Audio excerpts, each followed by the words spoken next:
नमस्कार साथियों, स्वागत है आप सभी का अंकित इंस्पायर्स इंडिया पर। आज के सेशन में आप जानने वाले हैं एक ऐसे व्यक्ति की कहानी जो प्रोफेसर से भगवान तक की उपाधि प्राप्त कर लिया।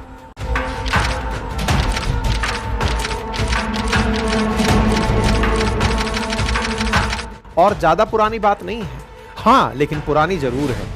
पुरानी कितनी है इस बात को ऐसे समझिए कि आज आप मुझसे इस कहानी को सुनने के लिए इंटरनेट का उपयोग कर रहे हैं। यह कहानी उस दौर की है जिस समय इंटरनेट नहीं था। आज आप इस चैनल पर जितने भी लोग लाखों में संख्या में जुड़े हुए हैं, इनको बताने के लिए कि आप इस चैनल को सब्सक्राइब करें, फॉलो करें, यह आपको याद दिलाना पड़ता है।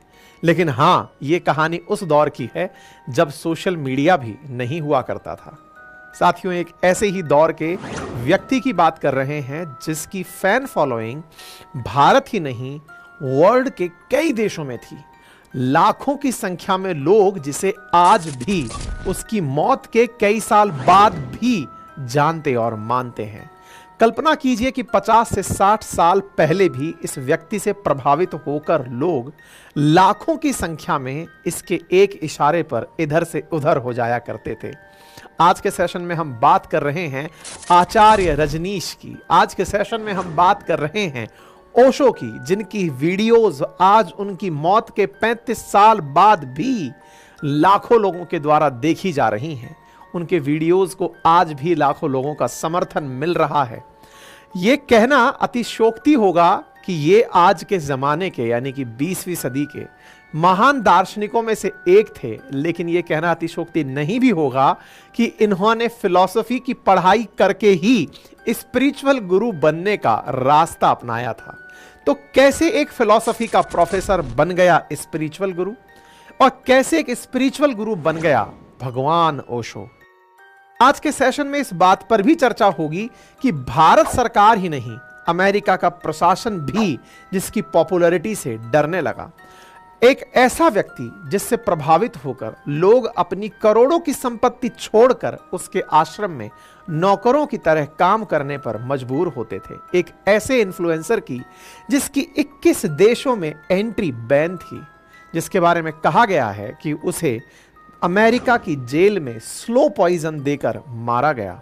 एक ऐसा व्यक्ति जिसकी एंट्री न केवल बैन थी, साथियों, आज के इस मॉडर्न जमाने के ज्यादातर लोगों को नहीं मालूम कि वे जिस ओशो को अपना गुरु या भगवान मानते हैं, वही ओशो अपने आश्रम में सेक्सुअल एक्टिविटीज, ड्रग्स को प्रमोट करने के लिए और छोटे बच्चों को अब्यूज करने के लिए भी जाना जाता था। यही नहीं, खुद ओशो भी एक साथ कई लड़कियों के साथ इन्वॉल्व रहे, जिस वजह से कुछ लोग ओशो के लिए सेक्स गुरु जैसे शब्दों का प्रयोग किया करते थे। दोस्तों, भारत से लेकर अमेरिका तक ओशो की लाइफ जर्नी, उनसे जुड़ी कंट्रोवर्सी और फिर उनकी मिस्टीरियस डेथ, इन सारे पॉइंट्स पर आज हम इस वीडियो में विस्तार पूर्वक बात करने वाले हैं। तो चलिए शुरू करते हैं। जहां भारतीय होंगे वहां मंदिर तो बनेंगे ही, और मंदिर से मैं आपको एक याद दिलाता हूं। हाल ही में भारत में अयोध्या में राम मंदिर का निर्माण हुआ है। दुनिया भर के लोग देश दुनिया से चल करके लोग राम मंदिर के इनॉग्रेशन में आए थे। जनवरी 2024 में राम मंदिर बना, यह आपने देखा। लेकिन क्या आपको पता है, इसकी सूचना बहुत पहले एक एस्ट्रोलॉजर ने वर्ष 2017 में ही दे दी थी। मैं एस्ट्रोलॉजर की बात क्यों बता रहा हूं, क्योंकि प्रेडिक्शंस एस्ट्रोलॉजी की बहुत इंपॉर्टेंट फाइंडिंग है। ऐसी स्थिति में आज आप में से बहुत सारे लोग इस प्रेडिक्शन से जानकर आश्चर्य करेंगे कि 2017 में ही यह प्रेडिक्शन एक एस्ट्रोलॉजर ने दे दी थी कि 2024 में राम मंदिर बन जाएगा। ऐसी स्थिति में एस्ट्रोलॉजी से बहुत सारी क्यूरोसिटी आपके दिमाग में आती हैं। उदाहरण के लिए, अगर सोचो हम अपनी लाइफ के बारे में भी पहले से पता चल जाए कि कब क्या होगा हमारी लाइफ में, तो यह कितना अलग प्रतीत होगा। साथियों, हाल ही में मुझे भी एक ऐसे ही ऐप के बारे में पता चला। नाम है उसका एस्ट्रोटॉक। यहां पर भी आप किसी एस्ट्रोलॉजर से बात करके अपनी कोई भी प्रॉब्लम, कोई भी डाउट का सॉल्यूशन या आंसर ले सकते हैं। अब देखो, डाउट सबके जीवन में होते हैं। 30-30, 40-40 इंटरव्यू देकर भी लोग घर पर बैठे हुए हैं, निराश बैठे हुए हैं, जॉब नहीं लग रही है, किसी के सालों से इंक्रीमेंट नहीं हो रहे हैं, और वो छोड़ो, कोई रिलेशनशिप में है तो वो ये सोचता है कि ये रिलेशनशिप लंबे समय तक चलेगी या नहीं चलेगी, हम दोनों एक दूसरे के लिए राइट रहेंगे या नहीं रहेंगे। अब जो सिंगल हैं वो बस ये सोचते रहते हैं कि कब उनकी लाइफ सेटल हो जाएगी, कोई अच्छे रिलेशनशिप में आएगा, किसके साथ आएगा। अब ये सोच सोचकर इंसान सिर्फ परेशान होता रहता है। एक काम करता हूं, रुको, मैं अपने एस्ट्रोटॉक ऐप का लिंक आपके डिस्क्रिप्शन में डाल देता हूं, वहां से डाउनलोड कर लो। और हां, मेरे लिंक से फर्स्ट चैट बिल्कुल फ्री है। ओशो का जन्म 11 दिसंबर 1931 को मध्य प्रदेश के कुचवाड़ा गांव में एक जैन परिवार के अंदर हुआ। जन्म के वक्त ओशो का नाम चंद्र मोहन जैन था और उनके परिवार में लोग उन्हें प्यार से रजनीश कहकर बुलाया करते थे। बचपन से ही काफी तेज दिमाग के थे, क्यूरियस नेचर के पर्सन थे, तो रजनीश को नई चीजों के बारे में जानने की काफी ज्यादा इच्छा रहती थी। इसके अलावा रजनीश के ऊपर उनकी दादी का भी काफी ज्यादा इन्फ्लुएंस था, जिसकी वजह से वे अक्सर धार्मिक कुरीतियों के बिल्कुल अपोजिट जाकर काम किया करते थे। समाज में मौजूद अंधविश्वास को लेकर वो उन्हें गलत ठहराते और अपनी तरफ से आर्ग्यूमेंट रखा करते थे। समय बीतता गया। मध्य प्रदेश में ही रहते हुए रजनीश ने पहले अपनी स्कूलिंग की और 1955 उन्होंने अपनी बीए की पढ़ाई कंप्लीट की। अब उनकी अपनी आत्मकथा को अगर सच माना जाए तो 21 साल की उम्र में ही रजनीश को आध्यात्मिक अनुभव हुए, जिसके बाद से उनका अपने जीवन और समाज के प्रति पूरा नजरिया ही बदल चुका था। लेकिन इन अनुभवों के बाद भी उन्होंने अपनी शिक्षा जारी रखी। आगे की पढ़ाई के लिए इन्होंने जबलपुर के हितकारिणी कॉलेज में एडमिशन लिया। दर्शन शास्त्र यानी फिलॉसफी के मास्टर्स को पढ़ाई की। फिलॉसफी ने ओशो के विचारों को और ज्यादा तर्कशील बनाने का काम किया। इसका असर उनके कॉलेज के दौरान ही दिखने को भी मिला था। दरअसल क्यूरियस नेचर की वजह से रजनीश अपने फिलॉसफी के प्रोफेसर से इतने ज्यादा सवाल करने लगे कि उनके सवालों के जवाब देते देते प्रोफेसर के लिए अपना कोर्स पूरा कराना मुश्किल का विषय बन गया। ओशो की इसी आदत से चिढ़कर उस प्रोफेसर ने कॉलेज के प्रिंसिपल को यह धमकी दी कि या तो कॉलेज में चंद्रमोहन यानी रजनीश रहेगा या फिर मैं। शिकायत होने पर प्रिंसिपल ने रजनीश को ऑफिस में बुलाया और बुला करके कहा कि भैया देखो, सवाल पूछने में तुम्हारी कोई गलती नहीं है, लेकिन हम दो में से किसी एक को ही जाने दे सकते हैं। प्रोफेसर को हम कॉलेज से नहीं जाने दे सकते, तुम्हें कॉलेज छोड़ना होगा। रजनीश को हितकारिणी कॉलेज छोड़ना पड़ा, लेकिन यह एक अच्छी बात भी थी क्योंकि हितकारिणी कॉलेज के प्रिंसिपल ने रजनीश को जबलपुर के डीएन कॉलेज में एडमिशन दिलवा दिया। यहां भी रजनीश के सवाल पूछना बंद नहीं हुए, लेकिन इस बार कॉलेज ने उन्हें निकाला नहीं और इस तरह कॉलेज की पढ़ाई खत्म करके साल 1957 में रजनीश ने अपने टीचिंग कैरियर की शुरुआत की। वर्ष बीता। साल 1960 में रजनीश को जबलपुर यूनिवर्सिटी में एज ए फिलॉसफी प्रोफेसर पढ़ाने का मौका मिला।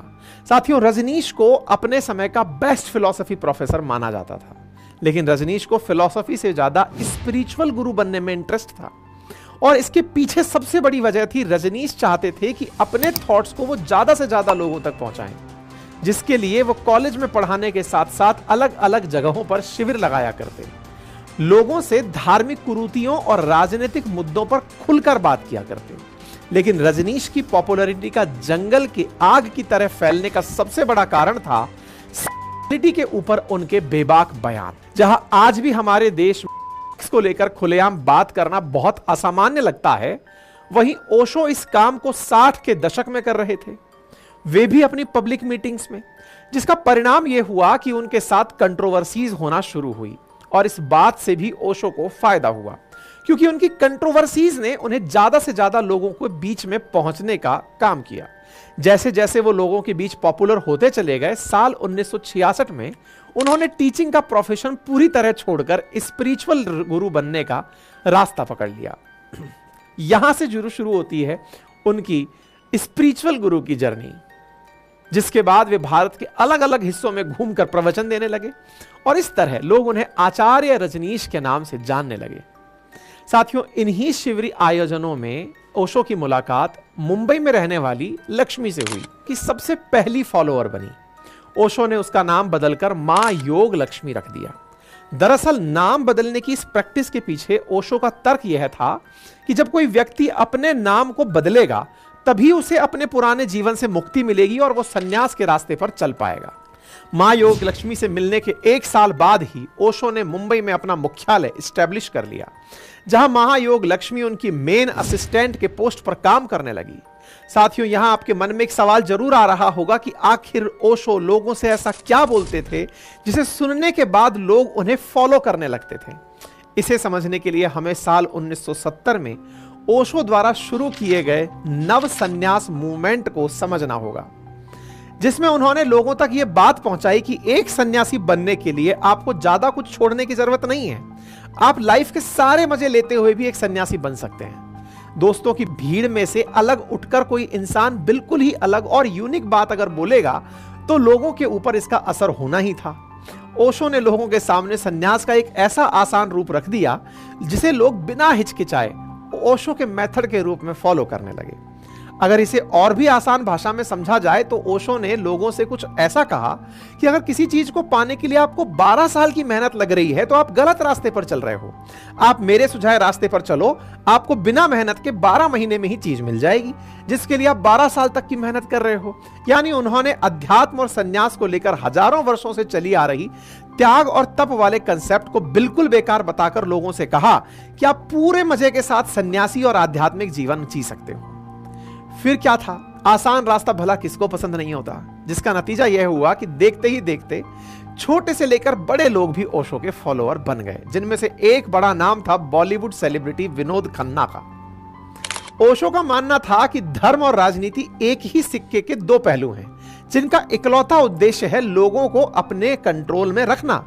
ओशो अपने फॉलोअर्स को प्रवचन देते थे कि उन्हें पुरानी कुरीतियों वाले धर्म को फॉलो करने की बजाय अपनी लाइफ को खुलकर जीना चाहिए। साथियों, ओशो का यह नव संन्यास मूवमेंट सिर्फ भारत तक ही सीमित नहीं रहा।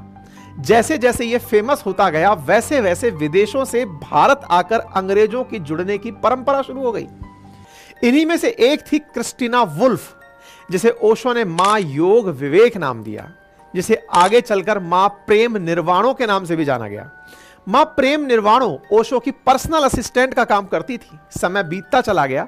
साल 1972 आने तक ओशो इतने ज्यादा मशहूर हो चुके थे कि विदेशों से बहुत सारे लोग ओशो से मिलने आया करते थे और अब कुछ लोग आचार्य रजनीश को भगवान रजनीश कहकर भी पुकारने लगे थे। इसके अलावा भारत में भी ओशो के जो अमीर फॉलोअर्स थे वे ओशो को बेशुमार पैसा दान करते, जिसका यूज करके 1974 में ओशो ने मुंबई से शिफ्ट होकर पुणे के गोरेगांव पार्क में अपना परमानेंट आश्रम बनवा लिया। इस आश्रम में ओशो के अलावा 2,500 से 3,000 फॉलोअर्स भी रहा करते थे। यहां तक तो ओशो की लाइफ में सब ठीक चल रहा था। भले ही उनके साथ थोड़ा बहुत कंट्रोवर्सीज चल रही थी, लेकिन वह अपना काम बिना किसी रोक टोक के कर पा रहे थे। इस तरह से अगले 5 सालों के अंदर ओशो इतने ज्यादा पॉपुलर हो गए कि हर साल ऑलमोस्ट 30,000 विदेशी फॉलोअर्स ओशो से मिलने उनके आश्रम पुणे आने लगे। लेकिन फिर कुछ ऐसा हुआ जिसकी वजह से ओशो को भारत छोड़कर अमेरिका जाना पड़ा। कारण था 1969 में पब्लिश हुई उनकी एक किताब से समाधि। इस किताब के पब्लिश होते ही पूरे भारत में स्पिरिचुअल गुरु और हजारों की संख्या में आम जनता ओशो पर भड़क उठे। उनका आरोप था कि यह किताब अध्यात्म की आड़ में सिर्फ और सिर्फ को प्रमोट कर रही है। इसके साथ ही उसी टाइमलाइन में ओशो ने अपने आश्रम में एक थेरेपी की भी शुरुआत की जो अपने आप में यूनिक थी। दरअसल ओशो अपने आश्रम में थेरेपी देते थे, जिसमें थेरेपी ज्वाइन करने वाला फॉलोअर दुनिया और रिश्तों की परवाह किए बगैर किसी भी दूसरे फॉलोअर के साथ कर सकता था। जब भाई इतनी शानदार थेरेपी है कि आप पर कोई पाबंदी नहीं है, तो ज्यादा से ज्यादा फॉलोअर्स इस बात को सुनकर के ही जुड़ने लगे। इन्हीं फॉलोअर में से एक था जॉन एंड्रयू, जिसे ओशो ने अमितो का नाम दिया था। अमितो एक ब्रिटिश डॉक्टर था जो ओशो के कांटेक्ट में आने के बाद साल 1979 में ओशो के पर्सनल फिजिशियन बनकर उनके साथ ही रहने लगा था। अब ओशो की किताब और उनके आश्रम में चलने वाली एक्टिविटीज को ध्यान में रखते हुए उस समय की भारत सरकार ने ओशो को चेतावनी देना शुरू कर दिया। उस समय प्रधानमंत्री मोरारजी देसाई की सरकार हुआ करती थी। वो पहले से ही ओशो के विरोध में थे। किताब और थेरेपी वाले विवाद के बाद तो पूरा और मौका मिल गया कि ओशो पर कार्रवाई की जा सके, लेकिन कुछ खास हो नहीं सका। उल्टा इससे ओशो की पॉपुलैरिटी पर कोई फर्क भी नहीं पड़ा और हर साल उनके विदेशों से आने वाले फॉलोअर्स की संख्या और ज्यादा बढ़ने लगी। सरकार से बन रहे दबाव और आश्रम में बढ़ रही विदेशी लोगों की संख्या के कारण अब ओशो ने भारत से बाहर जाने का फैसला किया। ओशो चल दिए अमेरिका। तारीख पर गौर करिएगा, मई 1981 ओशो अमेरिका में सेटल होने के मकसद से अपने करीब 2500 फॉलोअर्स को लेकर भारत छोड़कर अमेरिका चले गए। अमेरिका में अपने शुरुआत के दिनों में ओशो ने न्यू जर्सी में रहते हुए अपने फॉलोअर्स के साथ, जो काफी अमीर थे, प्लानिंग शुरू की। प्लानिंग थी अपना ही एक नया शहर बसाने की, शहर जिसे रजनीशपुरम के नाम से जाना जाने वाला था। जी हां साथियों, अमेरिका के ओरेगन स्टेट में एक नया शहर बसाना शुरू हुआ जिसे नाम दिया गया रजनीशपुरम, सिटी ऑफ रजनीश। रजनीशपुरम एक अलग शहर था जिसमें ओशो ने अपने नियम कानून के अनुसार, सब कुछ नियम कानून ओशो के अपने, ठीक वैसी दुनिया जैसी दुनिया को ओशो जैसी कल्पना करते थे अपने विचारों में। एक वैसी दुनिया जिसमें कोई धर्म ना हो, कोई अंधविश्वास ना हो, लोग अपनी लाइफ बिना किसी रोक टोक के जी सकें, वो जो चाहें कर सकें। रजनीशपुरम में ओशो ही सबसे बड़े मालिक थे, बाकी जो भी वहां आते वो नौकर की तरह काम किया करते, चाहे वो कितने भी अमीर क्यों ना हो। ओशो वहां कितने पावरफुल हो चुके थे, इस बात का अंदाजा इससे लगा सकते हैं कि वहां उनकी अपनी पुलिस फोर्स हुआ करती थी। शहर के पब्लिक ट्रांसपोर्ट से लेकर हवाई पट्टी तक सब ओशो के कंट्रोल में थे। अंदाजा इससे लगाइए कि ओशो के पास दुनिया की सबसे महंगी कारों में से एक रोल्स रॉयस 80 से 90 की संख्या में हुआ करती थी। ओशो मालामाल हुए जा रहे थे। कुछ ही समय में ओशो की पॉपुलैरिटी बहुत तेजी से बढ़ने लगी। इनके आश्रम में यूएस के बहुत बड़े और इंपॉर्टेंट लोग आने लगे, यहां तक कि यूएस के डिप्लोमेट्स और उनकी वाइफ्स भी ओशो के आश्रम में आने लगी। लेकिन अमेरिका में आकर एक नया शहर बसाना और भाई साहब उसका सर्वे सर्वा बन जाना, ये आम बात तो नहीं थी। इसलिए यूएस की गवर्नमेंट की आंखों में भी ओशो अब चुभने लगे।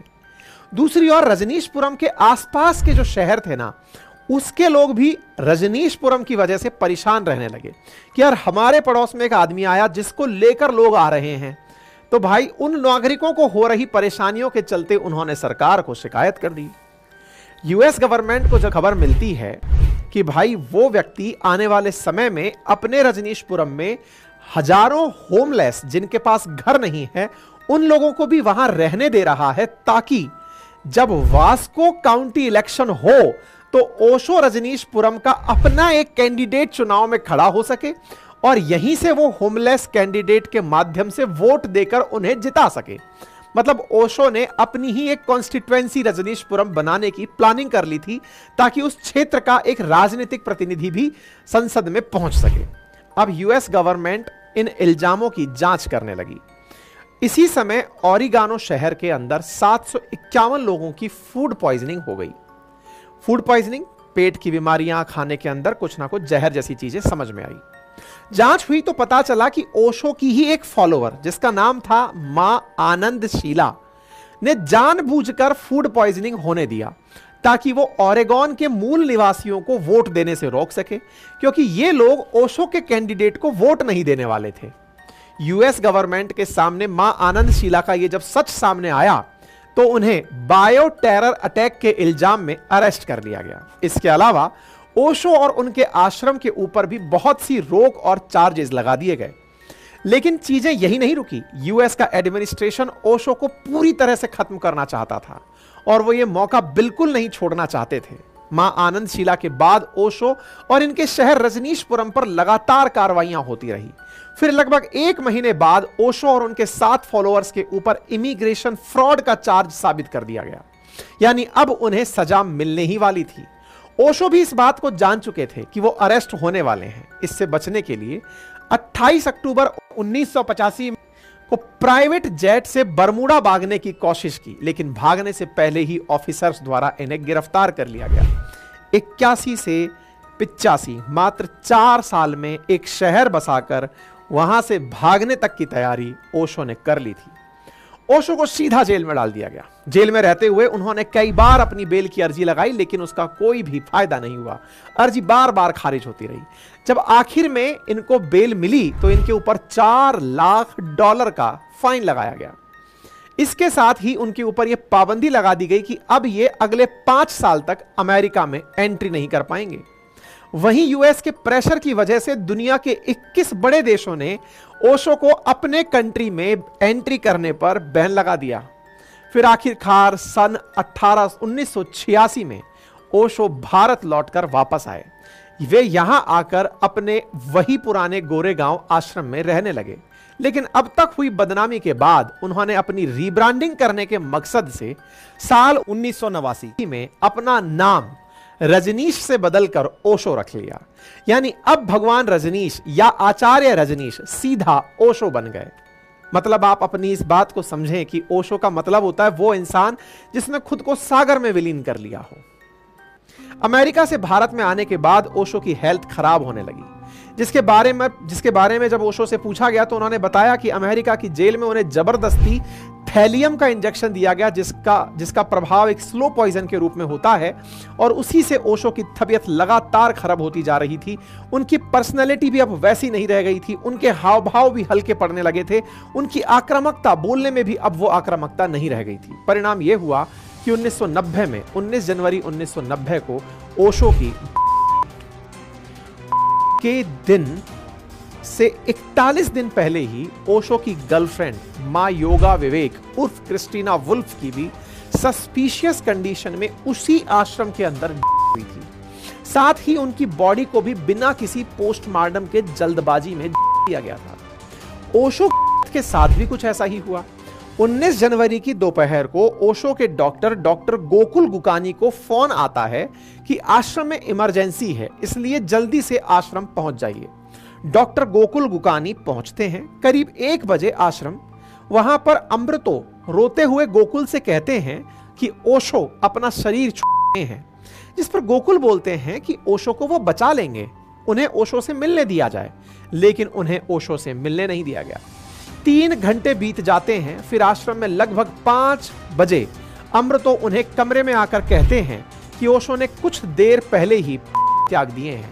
अब आपको इनका सर्टिफिकेट बनाना है और सर्टिफिकेट में की वजह कोई बीमारी बतानी है कि हार्ट की वजह से कोई बीमारी है जिसकी वजह से ये। इन सारी बातों का मतलब था कि किसी के सवाल उठाने पर ओशो को पोस्टमार्टम करने की स्थिति में ना जाने दिया जाए। इसके अलावा कमरे में मौजूद ओशो के करीब स्वामी जयेश और अमितो ये कहते हैं कि ओशो ने उन्हें चुना है ताकि वे आश्रम के काम को आगे लेकर जा सकें। जिसे सुनने के बाद डॉक्टर गोकुल के मन में कई सवाल उठे, जैसे कि आश्रम में पहले से कई डॉक्टर मौजूद थे, तो फिर उन्हें ही सर्टिफिकेट के लिए क्यों बुलाया गया। नंबर 1, जब ओशो के हर एक छोटे से मूवमेंट का वीडियो रिकॉर्ड होता था, तो फिर आखिर जब ओशो अपना अंतिम समय बिता रहे थे, उस समय कोई वीडियो या ऑडियो रिकॉर्डिंग क्यों नहीं हुई। और जब वे आश्रम पहुंचे थे तो उस वक्त ओशो जिंदा थे, लेकिन फिर भी ओशो से उन्हें मिलने क्यों नहीं दिया गया। इसके अलावा सबसे ज्यादा अजीब बात तो यह थी कि जिस दिन ओशो की हुई उस दिन ओशो की मां भी उसी आश्रम में थी, लेकिन उन्हें भी किसी ने इन्फॉर्म नहीं किया कि ओशो की हालत खराब है, शायद अब वे। और फिर ओशो के मरने के बाद भी जैसे ही ओशो की मां को इसकी खबर दी गई तो उनके मुंह से पहला वाक्य यही निकला कि उन लोगों ने मेरे बेटे को मार दिया। आखिर यहां ओशो की मां किसकी बात कर रही थी। ओशो के डॉक्टर गोकुल गुकानी की जानकारी के आधारित अभय वैद्य की पुस्तक हु किल्ड ओशो में ओशो की मौत से जुड़ी बहुत सारी बातों को रखा गया है, लेकिन इन सभी सवालों के जवाब आज तक नहीं मिल पाए हैं और ना ही कोई ये जान पाया है कि ओशो की मौत की असली वजह क्या थी, उनकी संपत्ति, उनकी लीगेसी या कुछ और। आज भी हमारे देश में बहुत सारे स्पिरिचुअल गुरु फिलोसोफर्स हैं जो बहुत पॉपुलर भी हैं, लेकिन ओशो में एक और चीज थी जो उन्हें इन सब से अलग बनाती थी। वो ये कि चाहे वे उन्हें देश छोड़कर जाना पड़ गया हो, लेकिन उन्होंने कभी भी किसी धर्म विशेष या पॉलिटिकल पार्टी को सपोर्ट नहीं किया। उन्होंने अपने विचारों और अपने रास्तों को कभी नहीं छोड़ा, भले ही उस समय और आज भी उनके तरीकों से विवाद ही क्यों ना भरे हों। हम ओशो के विचारों को सही या गलत बताने का काम नहीं कर सकते, लेकिन इतना जरूर कह सकते हैं कि जिस रजनीश ने समाज में धर्म, पूजा पाठ, कर्मकांडों को पुरजोर विरोध किया, वही रजनीश जब आगे चलकर भगवान ओशो बना और लोगों ने उनकी पूजा भी की, तब उन्होंने इसका विरोध नहीं किया। और आज जब उनकी को 35 साल पूरे हो चुके हैं, तो उनके फॉलोअर्स अभी भी उनकी फोटो की पूजा करते हुए नजर आते हैं। इन बातों से प्रतीत होता है कि ओशो जीवन भर जिस चीज का विरोध करते रहे वो खुद उसका हिस्सा बन गए। कैसी लगी आपको ये कहानी, ब्रीफ में ओशो की जीवनी? अगर आपको ये कहानी पसंद आई हो तो अपने साथियों के साथ जरूर साझा करें। चैनल पर नए हैं तो सब्सक्राइब करें और बताएं कि आप कौन सी कहानी इसी तरह से सुनना चाहते हैं। अपनी राय कमेंट बॉक्स में जरूर रखें। चैनल पर नए हैं तो सब्सक्राइब कर लीजिए और अगर ऑलरेडी सब्सक्राइब किया हुआ है तो लाइक कर दीजिए, साथियों से साझा कर दीजिए। और साथियों, हाँ, यदि आप में से कोई विद्यार्थी ऐसा है जो एनसीईआरटी पढ़ना चाहता है क्लास 6 से लेकर 12 तक की, तो एनसीईआरटी के बैच हमारे अपने एप्लीकेशन अपनी पाठशाला पर शुरू हो रहे हैं इस सोमवार से। जिन्हें भी एडमिशन्स लेने हैं इस रविवार तक अपने एडमिशन्स बुक करा लें। क्लास 6 से लेकर 12 तक की एनसीईआरटी बाइलैंग्वेज तरीके से पढ़ाई जाएंगी, कंसेप्ट सिखाए जाएंगे, आपको पढ़ने का टास्क दिया जाएगा, वीकली टेस्ट टारगेट रखा जाएगा, कंटेंट इजीली डाउनलोड किया जा सकेगा, मल्टीपल टाइम वीडियोस देखे जा सकेंगे। ये सारी सुविधाएं आपको एक ही एप्लीकेशन से उपलब्ध हो जाएंगी। लिंक कमेंट बॉक्स में दिया गया है, जाकर उसे एक्सेस कर सकते हैं। फिलहाल के लिए इतना